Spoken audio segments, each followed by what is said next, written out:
वक्त है छोटे से ब्रेक का। ब्रेक के बाद आपको बताएंगे 31 जनवरी 2021 को सेल्फ असेसमेंट टैक्स जमा करने की न समझें आखिरी डेडलाइन, देरी की तो चुकाना पड़ सकता है भारी ब्याज। आखिर कैसे, बताएंगे छोटे से ब्रेक के बाद। ब्रेक के बाद एक बार फिर से आपका स्वागत है। आप देख रहे हैं टैक्स ग्रुप। दरअसल कोरोना काल में टैक्स पेयर्स को राहत देते हुए एक बार फिर सेल्फ असेसमेंट टैक्स जमा करने की तारीख 30 नवंबर से बढ़ा करके सरकार ने अगले साल 31 जनवरी तक कर दी है। लेकिन इस पर ध्यान दीजिए कि ये जो मियाद बढ़ाई गई है वो सभी टैक्स पेयर्स पर लागू नहीं है। आखिर इसके पीछे क्या कैच छुपा हुआ है, बताएंगे मुकेश पटेल साहब। मुकेश पटेल साहब बताइए, ये जानना बेहद जरूरी है। आपने कहा कि ये सभी पर लागू नहीं है, तो किस पर लागू नहीं है और कैसे बचें इससे? जी, अभी हमें ये ख्याल में रखना है कि एक्चुअली हमारे ओरिजिनल प्रोविजंस के तहत there are 2 return filing dates. एक 31 जुलाई जो ऑडिट के केस नहीं है और 30 नवंबर जो ऑडिट वाले केसेस हैं। अब ये जो 2 डेट्स हमारी है वो डेट्स के संदर्भ में 31 जुलाई वाला मान लीजिए कोई केस है और उसमें 1 लाख रुपए से किसी को ज़्यादा टैक्स देना है।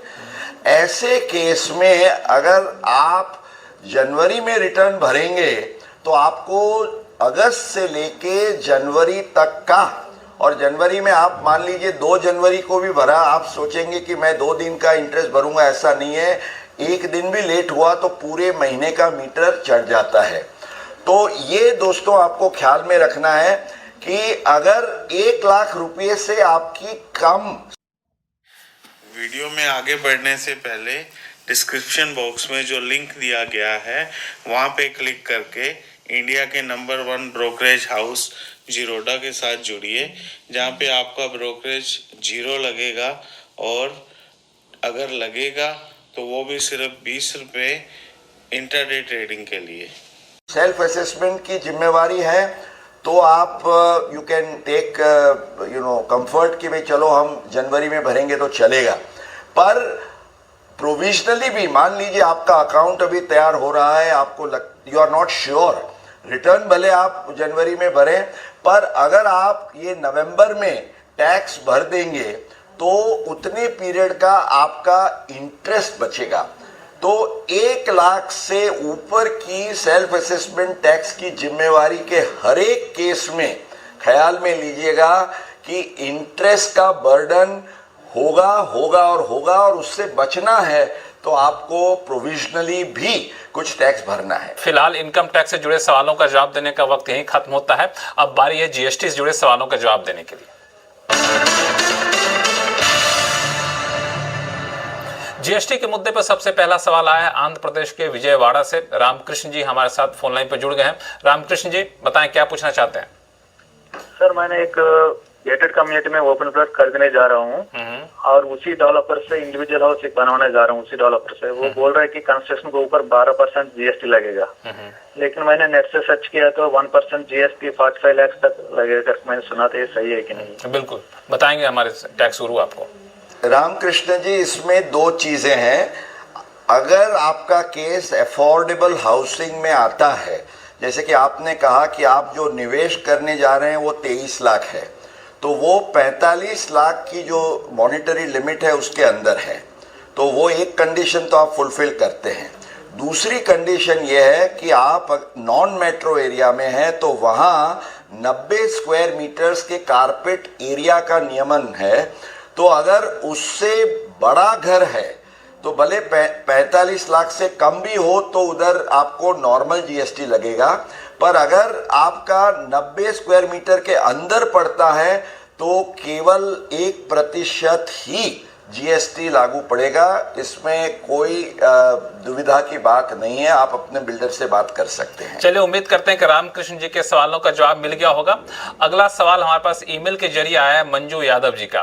दरअसल मंजू यादव एक सरकारी स्कूल में प्रिंसिपल है और साथ ही एक इंस्टीट्यूट भी चला रही है जिसका जीएसटी रजिस्ट्रेशन ये कैंसिल करना चाहती है। पूछ रहे हैं कि इसके लिए क्या करें? बिल्कुल लक्ष्मण जी, वो कोई भी दुविधा के बिना ये कर सकते हैं। सेक्शन 29 है जो जीएसटी एक्ट की, उसके अंदर ये इसके प्रोविजंस किए गए हैं कि अगर आप अपना डॉर्मेंट हो जाता है आपका यूनिट, या आपने शुरू ही नहीं किया, या आप उसको डिसकंटिन्यू करना चाहते हैं, तो आप बंद करने के लिए उसकी प्रक्रिया ये है कि एक फॉर्म है, मंजू जी नोट कर लीजिएगा, GST REG 16 कहते हैं इसको, GST REG 16, वो फॉर्म भर के आप एप्लीकेशन करके अपना जो रजिस्ट्रेशन है वो कैंसिल करा सकती हैं और GST नंबर वापस दे सकती हैं। चलिए, तो कोई दिक्कत नहीं है, सब कुछ ऑनलाइन व्यवस्था है। फिलहाल वक्त है छोटे से ब्रेक का। ब्रेक के बाद आपको बताएंगे कि अगर आप ऐसे प्रोडक्ट की मैन्युफैक्चरिंग करते हैं जो GST के दायरे से बाहर है लेकिन उसके कच्चे माल पर GST लगता है, तो क्या आपको मिल सकेगा रिफंड? बताएंगे छोटे से ब्रेक के बाद।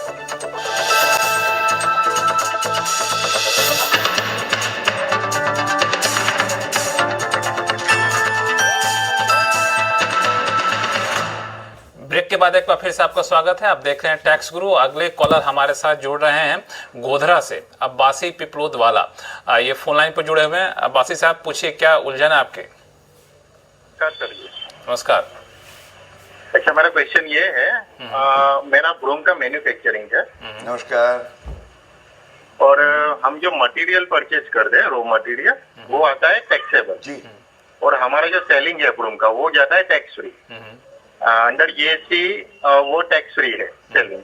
तो हमें वो रॉ मटेरियल का ITC हम क्लेम कर सकते हैं? अगर क्लेम कर सकते हैं तो उसका मतलब रिफंड क्लेम कर सकते हैं कि नहीं, क्योंकि वो तो हमारा एक्यूमुलेट होता रहेगा ना।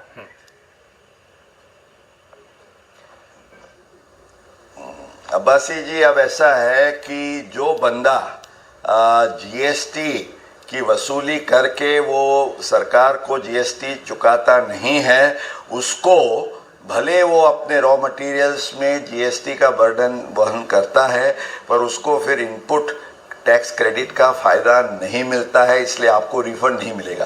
कानून बहुत स्पष्ट है, अगर आप GST की वसूली करते हो तो वो वसूली की डिपॉजिट के सामने आपने जो कुछ अदा किया है उसका सेट ऑफ मिल सकता है, और वो भी नियम के आधार से।